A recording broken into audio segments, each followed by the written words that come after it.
Okay, hello everyone. I'm Sunil Kumar Das and welcoming you all to the new episode of the Sunil Show. On this podcast, we dive into the exciting world of IT and project management, from discussing project management, product development, business analysis, to exploring the latest in trending technologies. We cover it all. Whether you are a professional or just starting out in this tech industry, this podcast is your go-to resource for practical insight, expert tips, and engaging discussions. Subscribe us on YouTube and join us on the Zoom for a valuable knowledge and inspiration to propel your career forward. So today I'm excited to welcome our guest, Waldemar. It's great to have you here. Welcome to the show. Thanks, Sunil. Thanks for having me. Hello, everybody. Okay, so today, everyone, we will be discussing all about leadership. We'll cover some of the topics from project management, but we'll deep dive into leadership. Before we begin or dive into the discussion, so Waldemar, why don't you quickly introduce yourself and walk us through your expertise to our audience quickly? Thanks, Sunil. Yeah, my name is Waldemar Zimmer. I'm originally coming from Kazakhstan. Actually, I'm born in Kazakhstan, but raised in Germany. So if anybody's wondering of the German surname, that's the explanation. Currently, I'm based in Italy. A little bit about myself. I have 17 years experience in the corporate. So I've started actually from the workshop. I was a mechanic, then started to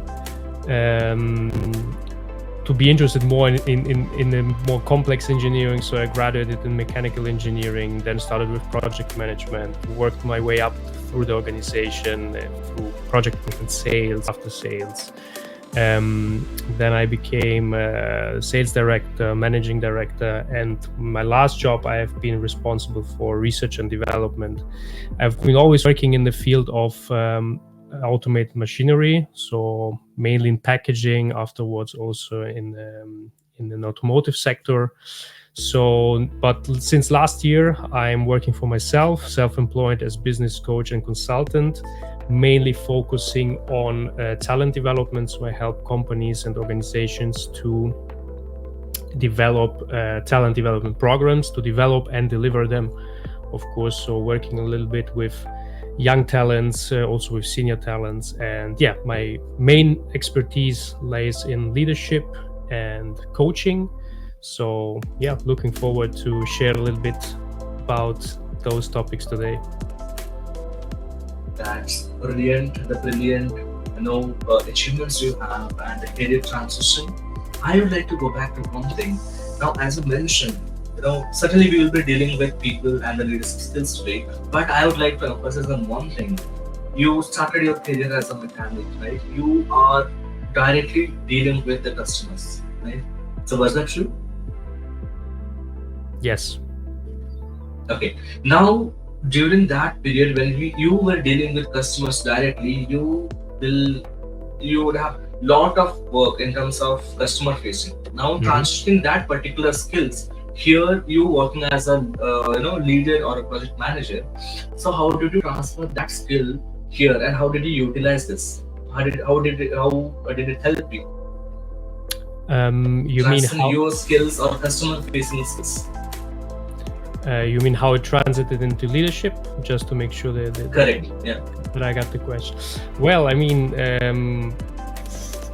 facing customers in actually all of my roles was an important part, and it was actually something that I really liked because it's exposing you to, first of all, to different cultures, because I have been always working in an international context and international environment. So it was very helpful for me to know different people, to know different reactions of people based on the cultural backgrounds, based on the educational backgrounds. So it helped how to adapt also myself to their behavior, because I think, when we speak about, you always have to be like genuine yourself, you have to be true, and you have to don't change yourself. This is a bit difficult in my opinion, because I think if you want to deal with people, somehow you have to adapt, which does not mean that you have not to be your true self, but it has to be an adaptation towards their culture, towards their communication, towards what they are actually what they are as a human. So certainly it gave me a lot of important insights of working from the very beginning to the very end, and still doing with a lot of customers and a lot of people, basically. Yeah, customers, colleagues, cultures. Yeah. That's brilliant. Okay, so we will start with something very basic but yet very important. We Mhm. have very misconception about leadership.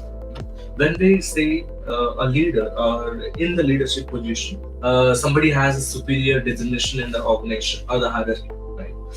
So how do you justify this one, or how can you explain what leadership is all about, right? Mm. Versus somebody having a designation at very superior level, right? We have both these verticals. So what's your thought on this? Yeah, you actually got it quite on point, Sunil. So there are basically two misconceptions, in my opinion, in terms of leadership. The first one is that the leader has to be a certain person in the organization, or somebody who has actually a team to manage or whatever. So in my opinion, starting let's from the base is that everybody can be a leader. Okay, so being a leader does not mean to have a certain role, position, a title in an organization. So just to explain that better, so what makes a leader actually? A leader makes somebody you want to follow. Okay, so you want to follow a person, and that's a leader. And we as a human beings, we have that need. We have a need to be with a tribe. We have a need to belong to somebody or to a team. So the sense of belonging. So even if it's in the pyramid of Maslow, it's like on the third level or something. But I think if we look on the community, if we look on the people, relationships, it's the very first basic need that we have, the need of belonging. So people naturally are searching for somebody they want to follow. So you can be a leader in any position, in any context, in any situation, in your family, in your work life. So you can be basically the leader that people want to follow by actually giving them something that is fulfilling their needs. Okay, so you have to give them a reason to follow you. And so that's my, let me say, my basic opinion about leadership. So when we transfer this to a context of work and business, of course, there we have hierarchy, we have organizations. So leaders are typically somebody who have to manage a team, a large team, small team, whatever. But there again, it's the same thing. So if you want to be a good leader, you have actually to be a servant. You have to be serving people needs. Okay, and if you do so, people will be following you, and the title and the position you have is actually just a small detail in the world of leadership, in my opinion. Correct. That's very true. However, nowadays we are, when we read the PMBOK. So recently, PMI has more, emphasizing on agile methodology or the framework. There we have a concept called servant leaders. Yeah. So how would you explain or justify servant leadership from the project management standpoint versus the leadership itself from the management point, standpoint? Are they both are same, or they have some difference between, or what exactly it is? Or leadership is something very superior concept and servant leadership is derived from it. So how exactly you suggest, support for this one? So yeah, well, how do I best answer that? So in my opinion, the servant leadership, when you look at it into the context of project management, it's certainly deriving from like business leadership. But in my opinion, it's servant leadership. I always like to somehow combine it to something that is like situational leadership, because in general, I struggle a little bit with all these definitions of leadership styles, because I think in general, it's very difficult to identify leadership styles, because we are leading human people, and we are leading humans, and as we are humans, we all have different needs, we all have different skills. So it's very difficult to apply a specific leadership style on everybody. So that's why some people are easier to deal with, some people are not so easy to deal with, because if we apply the same leadership style, then we have a risk that we have somehow not the right balance in terms of leadership towards certain people. If we go into a mindset of situational leadership, which means I always analyze the needs, the skills, and the task that I'm gonna assign to somebody, and I also consider the people or the person behind that task, then I have a clearer picture of what kind of leadership I can apply. So if I have a more senior colleague who has experience, probably I will be supportive, but I will delegate it and forget about it. If you have a certain younger professional, maybe a coaching leadership or supportive leadership style is more adequate to help this person to fulfill his tasks. And I see it similar in project management. I see it similar in what you said, the servant leadership. So to really focus on what is the environment and what is the condition, the current condition of people, of environment, project that we want to manage, and then adapting based on that the right leadership that actually gives us the best results. So rather than thinking I'm going to start with a leadership style that probably will not work out best. So that's how I think about that. Yeah, that's great explanation here. So when we go for identifying the particular leadership style which will fit to the box, and given the current situation or the requirement, right? So we must come across certain criteria or condition or techniques to evaluate that situation, to come to a conclusion, okay, this is the right leadership style which will fit into the situation. Now, what would be your strategies or points that you would suggest to our audience to evaluate the situation, to identify the right leadership style? So how I do it is I always start with the task itself. So I have a certain task that I have to assign to my people. So I'm thinking, okay, which would be clearly the right people, the right person to assign this task to. Okay, so you're basically, first thing that you assess is the task versus the skills that you have on the table.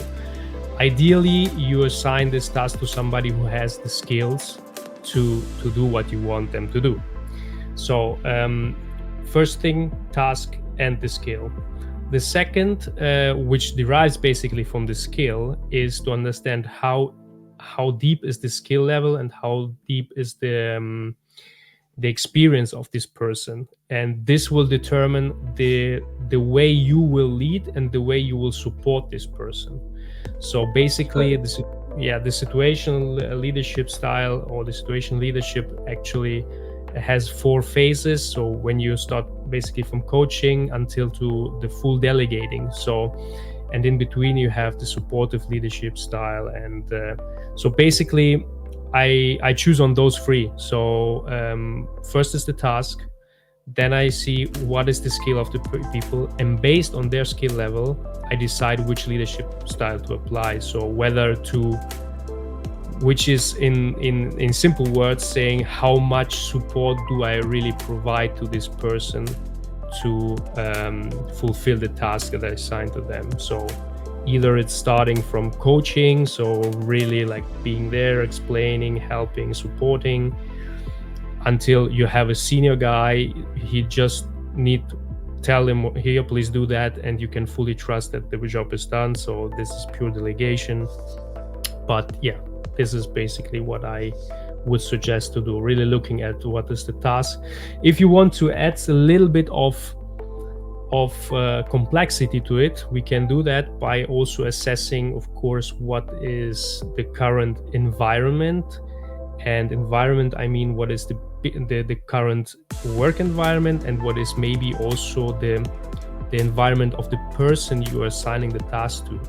Let me explain better. If you have this guy, which usually is always high performing, you can actually give him or her any tasks If this person has a bad day, if this person has maybe not so much energy because they have already a high workload, or maybe it's a task that is related to a very critical business situation, which could have a certain impact on the person. So there is always, again, dealing with human beings, there's always this kind of human factor that somehow needs to be considered, but it's very difficult, of course, except if you have large teams. If you have a small team of 2-3 people, you can have a very good idea of what is their current emotional state, because you can really deal with that also during coffee chats and so on. But if you have like 70-80 people, of course you cannot assess the emotional state of everybody every day. Yeah, that's great. Yes, it's spot on. You explained it very nicely. Now you have transitioned a lot of job roles in your career. So when you moved from point A to B to C to D, right, what was your leadership style? So could you share some experience, whether some mentor who has influenced you in terms of building your own leadership style? Mm.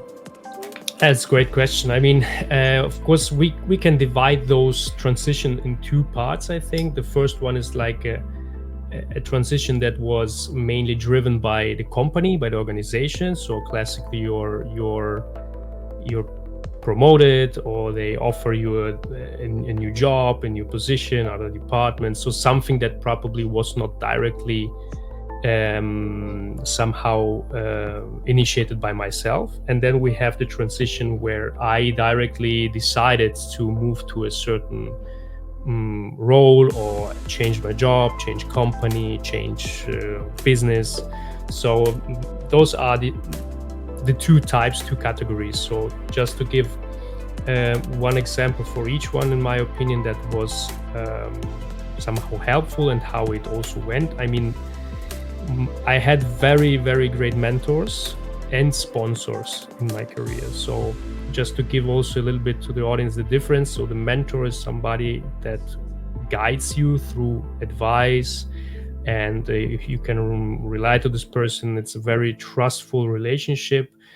I had recently a discussion also on another podcast about the importance of mentorship and how challenging it sometimes can be to find a good mentor and to create this relationship. But luckily, I had a couple of people that helped me a lot with really great advice. And on the other hand, which is also important, and in my case, it was very important because I did a quite fast career, and I did it, of course, thanks to the effort I put in. But to be very frank, there were also other people who were putting the same effort, maybe. But in my case, it was also a very, very strong sponsorship from senior managers. And sponsorship means, basically, to say it simple, somebody who talks about you when you're not in the room. So somebody who brings your name to a table where the big people are sitting and deciding about which positions to move and who will be in the driving seat. So that was very, very important, because otherwise I think certain jobs and certain career advancement wouldn't have happened. So my advice is to everybody who is working in corporate or in general is to find a mentor, to work with mentors, and everybody can be a mentor. It's not only about having people you have to pay for. So you can actually find mentors in your close relationships with colleagues, friends, family. And on the other hand, for the sponsorship, the second person I would really suggest to find is a sponsor. So, and this is also a challenging thing to be, but it's really, really important, I think, that you have a sponsor and somebody who helps you to advance. This is really like the very important thing that was a true game changer for me. When it comes to career changes or advancement that I initiated, of course, there is a lot of personal development behind it. So also knowing what you want and how to get there. And I think it's actually a lot about self-awareness, to know actually when do you want to do and why you want to do certain things. And I've called it years ago like a personal vision, to see yourself in 5-10 years time. Where do you want to be, and how do you see that person? Okay. And so at a certain point, when you have this clear picture, which has not to be very clear, like, okay, I have to have this role in this company, it can be very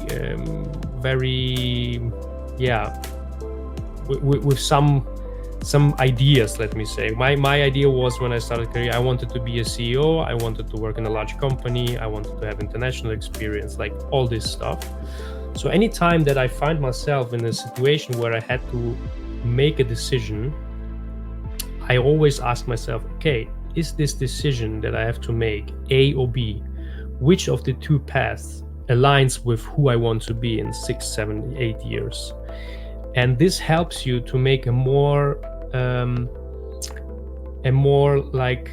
self-aware and intentional decision, and not just a rational decision. Because sometimes you get presented two job opportunities, and one is high paying and the other is high benefits.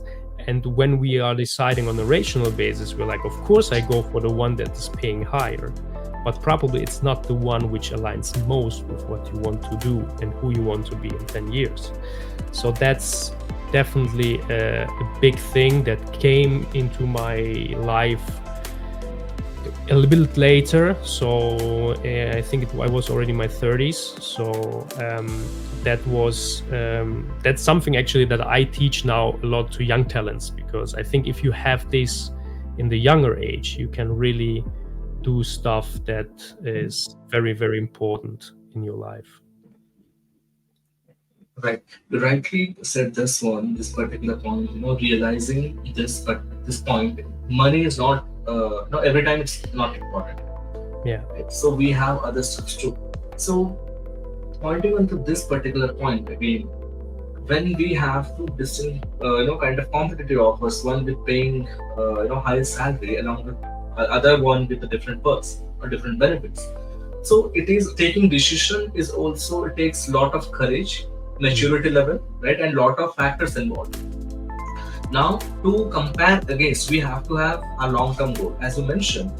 So one particular point which is fascinating is high salary, and the second thing is with lot of benefits, right?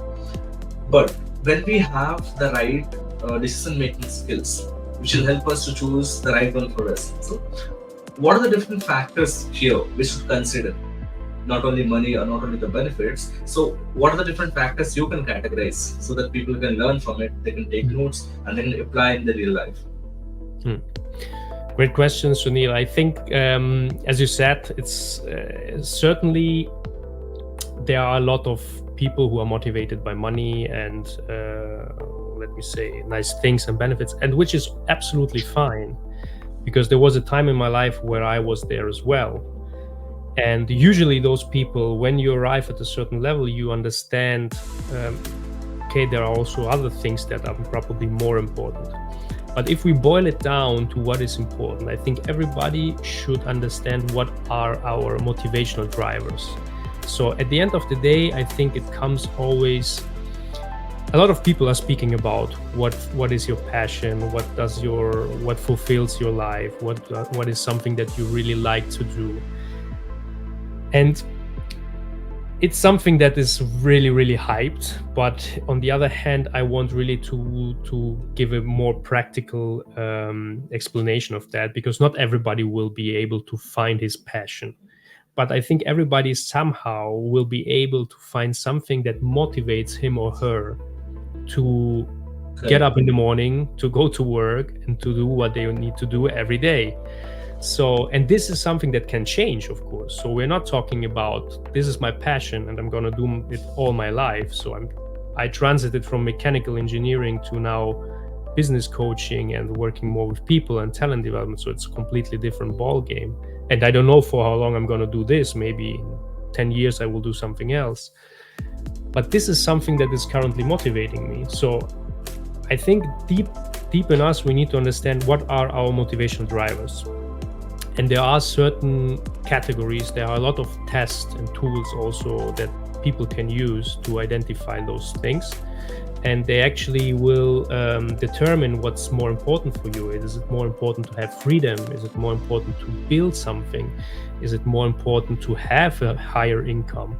Is it more important to be an expert in something, being somebody who really knows what to do and how to do, so the go-to person for something?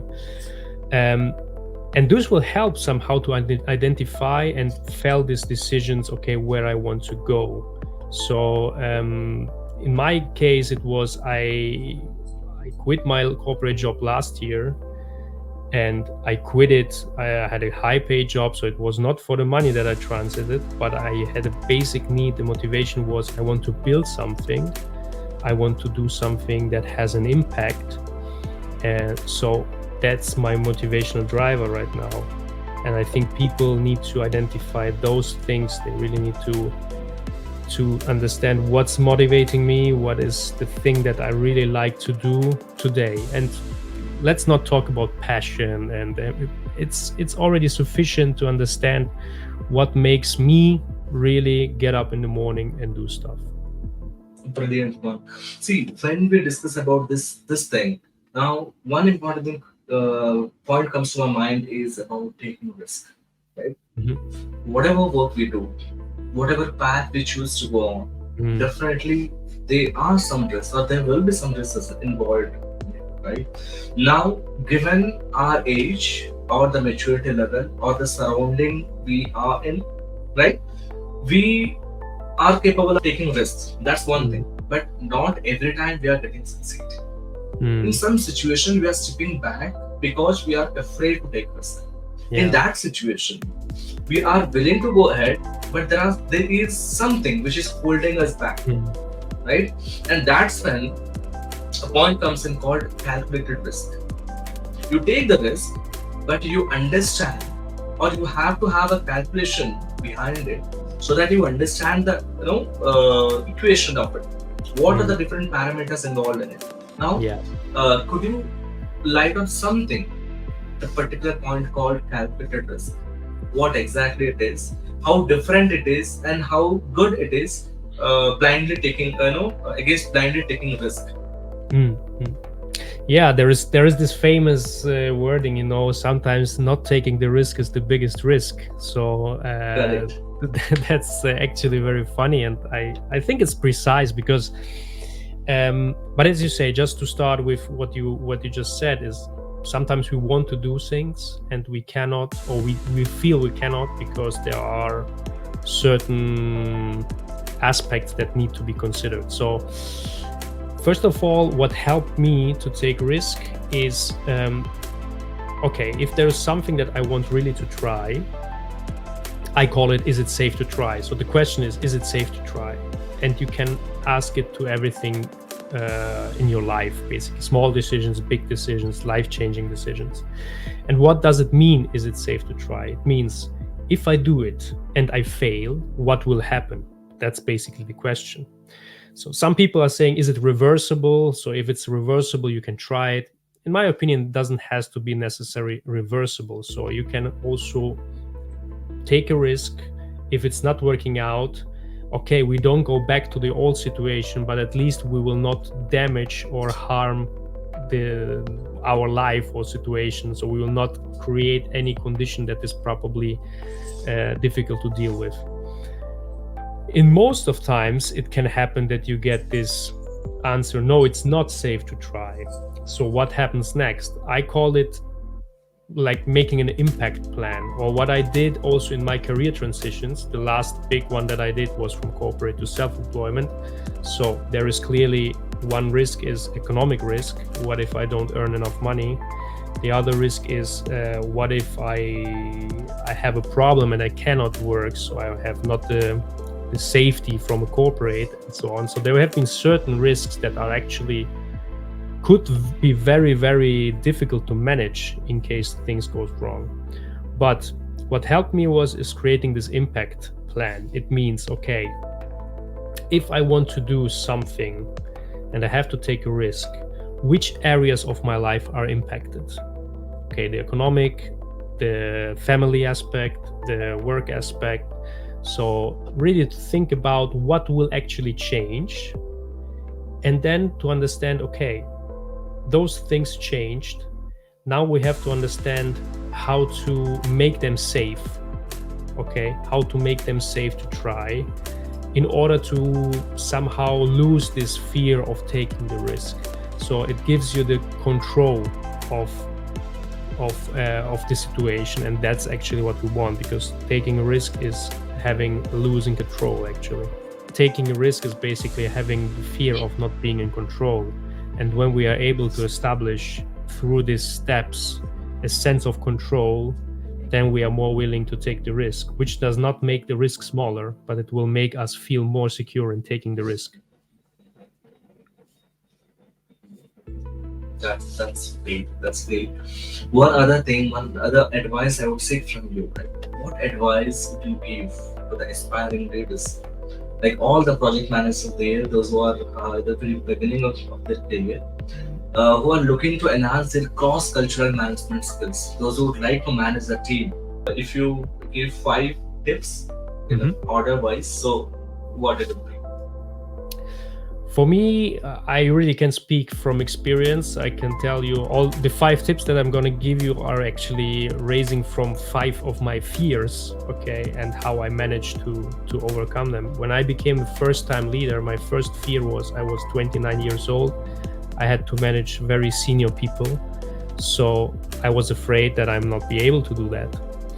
And the approach that I used with those people was that they are smarter than me, that I didn't want to teach them anything, and that I'm one of them and I actually want to support them. So really present yourself. First thing, be really humble about what you do, who you are, what you know, because I think there's always somebody who knows more than you.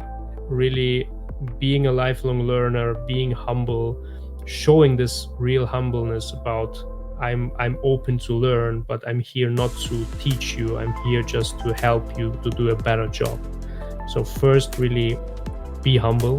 Don't, even if you're the leader, even if you are on top, don't be somebody who look down to the team. Be on the same level. Second advice that I would give to people is to be always available. So whenever people are coming into your office, whenever they call you, whenever they write you, your first and always priority should be taking care of the people. So whenever if you're in task, and sometimes it's difficult, you're in the task, you're in the mail, somebody's coming into your office, somebody's calling you, and you're like, no, it's not a good moment.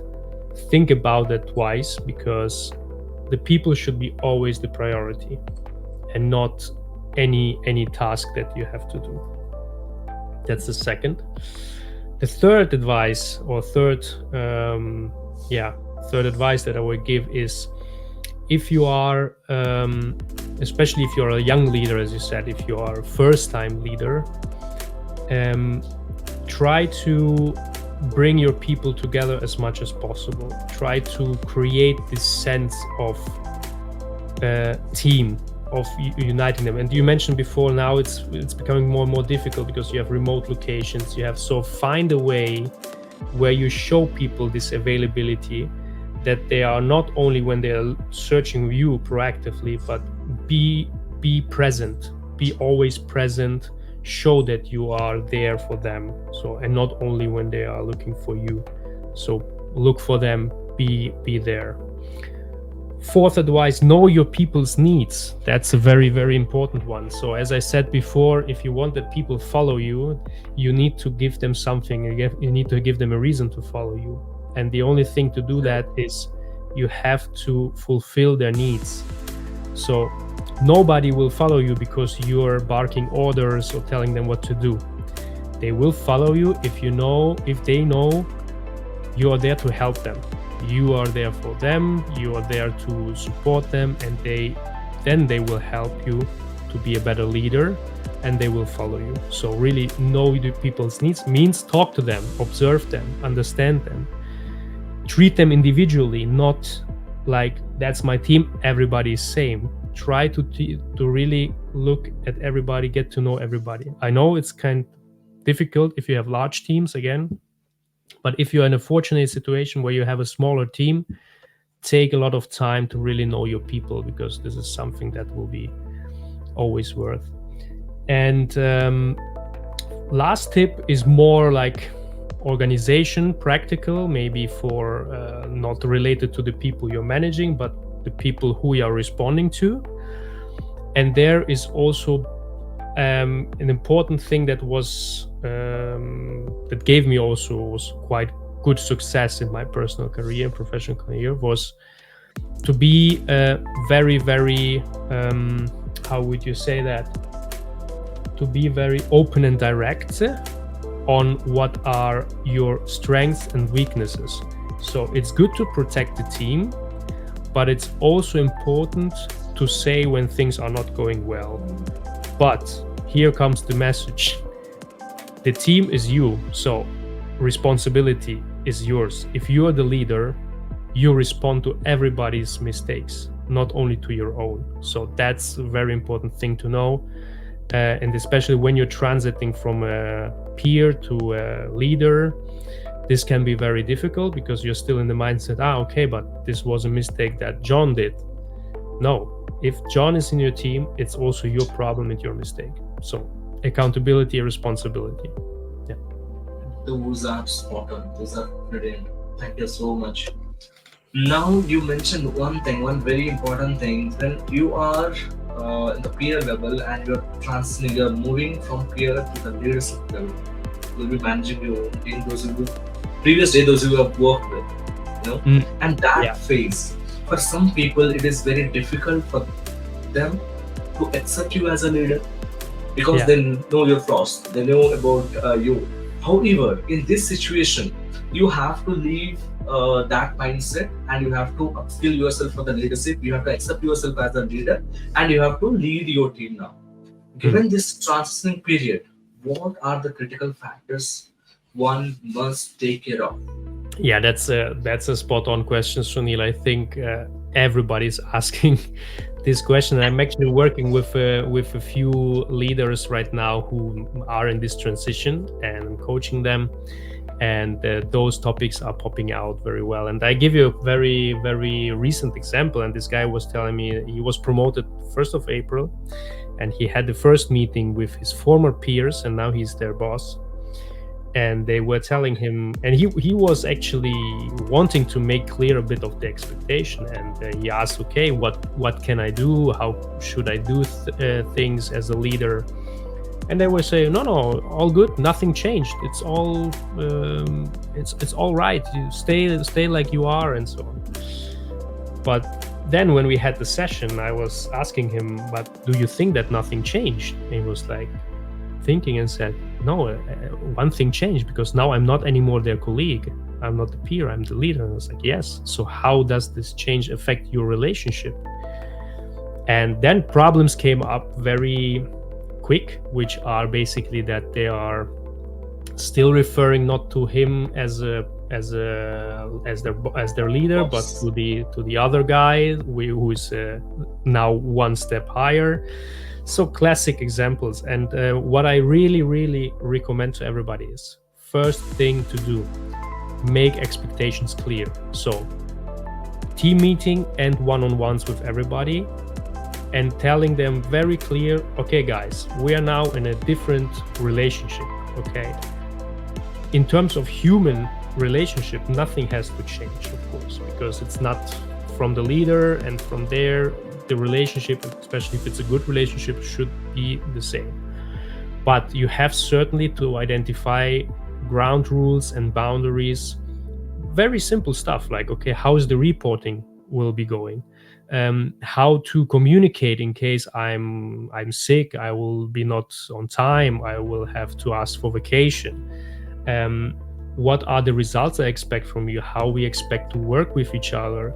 All this stuff needs to be really clarified since the beginning. Otherwise, the result will be that they will just work as usual, and then there will be certain moments where this situation will not be ideal because they will forget about him or her to be their leader, and then the leader get upset. So in my opinion, it's basically a very easy problem to solve when you straight from the beginning communicate, set the expectations, how certain things needs to be done. And of course, there needs to be mutual respect. The people need to understand that this person is now their leader, their boss.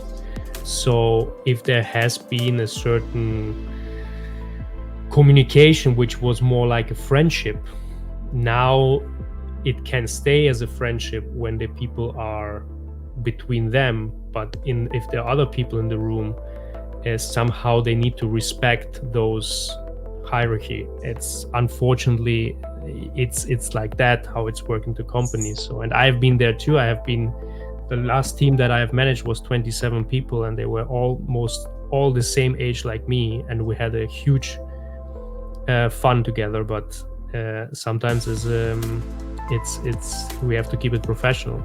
I have been friends with these 27 people that I've been managing, and we had a lot of fun. And even outside the work, we went for drinks, we had fun. But as every time we went back to work, we kept it very professional.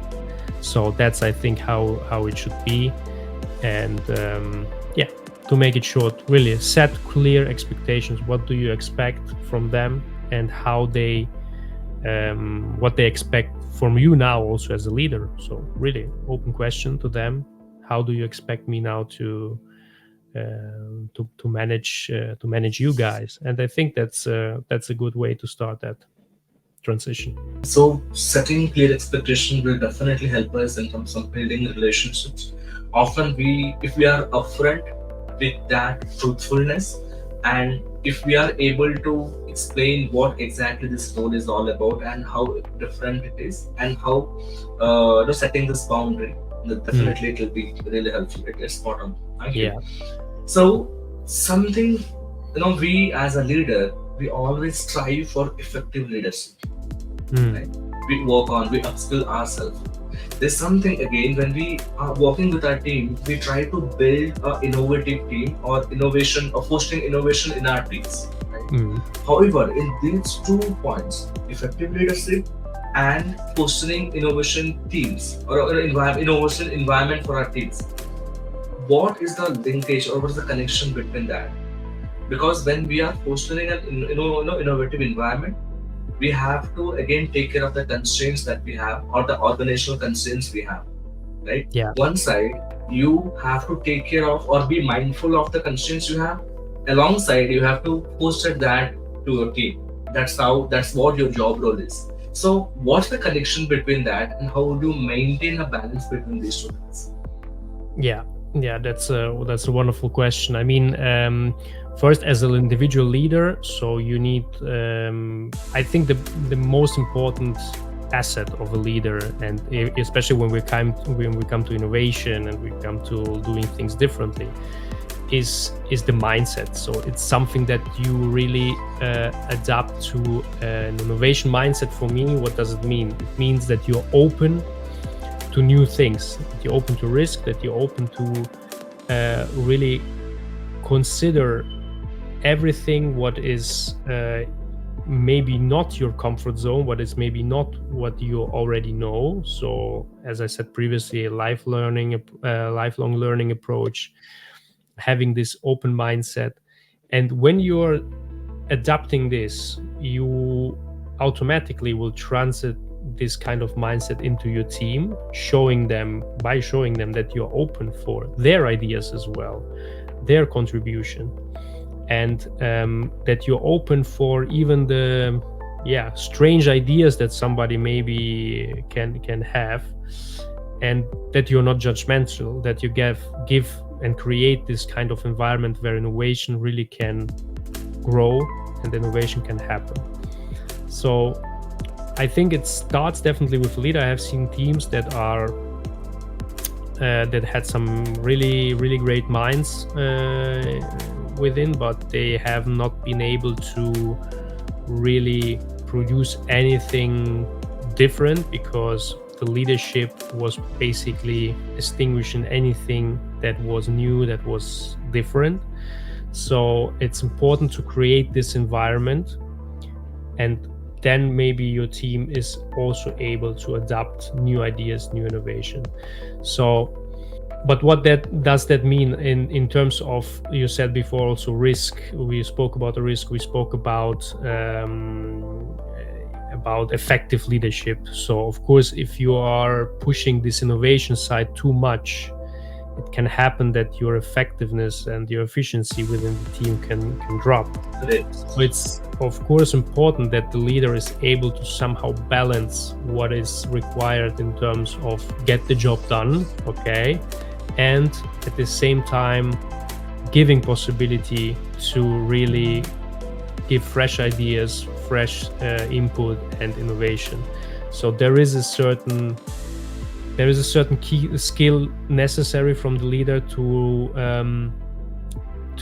somehow balance and to allow innovation, but not to become like a team which all the crazy ideas will consider it, and then you're just going nuts. Yeah, that's certainly not very efficient. Yeah. So again, understanding the boundaries and setting up the boundaries, both are two important things. When you understand the boundaries, you will not cross or divert from your track. And when you set the boundaries, you will not let people do that. So that's how I think it will be. You will be able to create the balance in the right way. Yeah, that's fantastic. You know. Okay, I think we discussed all about leadership. So many points around it, and I think it's a very vast field where hours of discussion weren't able to complete everything. But yeah, certainly we have covered pretty much most of the things. You know. And I would love to continue this one. However, we are approaching towards the time, so let's do something little off topic. And I would like to understand something about you now.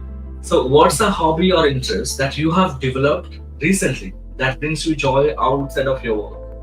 That I developed recently.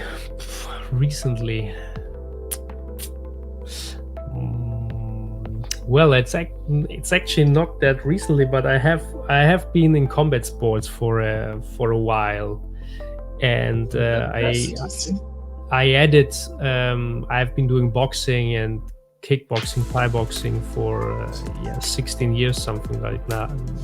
But recently I added grappling and Brazilian Jiu-Jitsu to that during COVID period, basically, and this is a very fantastic workout. So if that's recent, I would say that is something that I added, and it's a very great workout. Still not practicing as much as I wish to, because it requires to go to the training, and sometimes I'm not so flexible on that. But that's the answer. So grappling. That's great. So I'm moving to the next one. That if you could travel anywhere in the world right now, and where would you go and why? Well, I would go to Thailand because. Okay. Because it's a place I wanted to visit for a while now. You love the vibe of Thailand, or what exactly? What made you go there? Because I like the food. I heard from many people it's a great place to be. It's in this year period, it's a very great place to stay in terms also of weather, and so I became, since I moved to Italy, I became very addicted to sun and good weather. So I'm very allergic to rain and cold and wind. So that's one reason. I like the combat sports culture. So Muay Thai, I would like to visit those very famous camps that are in Thailand and train with the Thais, and that would be a dream for me. So Thailand is definitely the answer. That's interesting. What's the most adventurous thing you have done ever, and would you do it again? Adventurous, okay, adventure. It's the same. It's also dangerous, maybe. The most adventurous. Well, I have to admit here, it's not easy to admit it also in front of audience, but I'm very afraid of adventures. So I'm not the guy who's like bungee jumping. So really, since I was a small kid, I'm very afraid of certain situations. But the most adventurous was my wedding, my honeymoon. My honeymoon, we went to Namibia, Africa, and made a 2 weeks round trip on our own. So me and my wife with 4x4 through the desert. And most adventurous was that I was actually entering a desert with this car, and I was very afraid to get stuck in the sand. And that was very. I remember that my heartbeat was quite at the top, because it was very, very. Because I knew that if I gonna be stuck here, then it will take days till somebody find us or come out to save us, because it was really remote. And I would do it again, definitely, because it was one of the best experiences ever. And I think that I would go for that. That was the most adventurous. That's interesting again. Yeah. So what's the fun or interesting fact about you that most people wouldn't guess? Fun or interesting fact? That's a difficult question. That's a difficult question. Most of people are getting quite surprised when I'm telling them about my roots. So when I'm telling them that I was born in Kazakhstan, so this is that's actually an interesting fact that opens always a lot of conversation, because it's a little bit of not every day you can meet somebody from Kazakhstan. So this is always a nice icebreaker. And what else? I like that's maybe a bit disgusting for somebody, but I like to eat the one specific dish, which is a little bit strange, which is you eat the little hearts of a chicken. Like, there's a dish which is cooked with the hearts of a chicken, and I like that. And people are getting very upset when I'm telling them that. So it's a fun fact, but it's an interesting fact. So what is this particular skill set or talent you have always wanted to learn, but you haven't had a chance to do that yet? Playing guitar. Apart from your okay. Mm-hmm. Playing guitar, I started once. What kind of music you like there? Well, I'm not so much into rock music, but I wanted to play electric guitar. So really like old school rock, like Metallica, and that's the AC/DC, those sounds. I really would like to learn electric guitar. Yeah.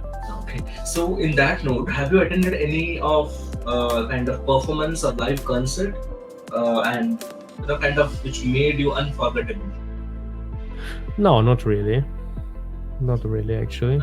So before we close this one, what's your strategies who are in the entry level position for the leadership, or they're aspiring to become a leader? So what would be your tips for them? Well, my tip would be, don't overcomplicate it. So it means really stay humble, stay human. Leadership is not something that needs to be complex. It's just about human psychology. The basics are very, very easy. So in my opinion, that's the easy way. Don't overcomplicate it. Just trust in your skills and in your skills as a human being and your people skills. If you're not there, do what needs to be done to develop that, and don't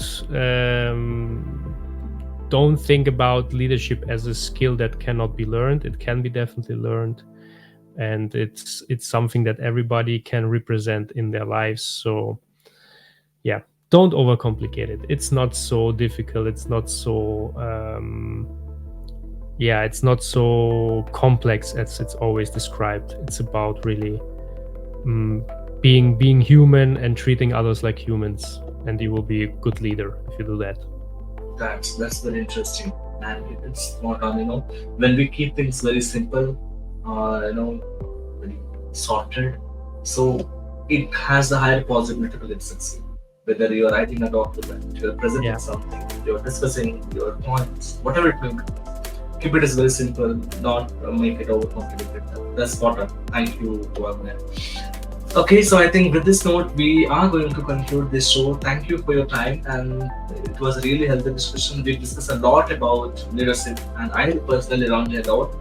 Hope the viewers definitely they'll take a lot of notes and they'll learn a lot from this one. Thanks for your time, Sunil, for and having me. Really appreciated that one. It was a lovely conversation, and yeah, it was have a good conversation Sunday, with you. everybody. Well, Thank you so much. yeah, thank you.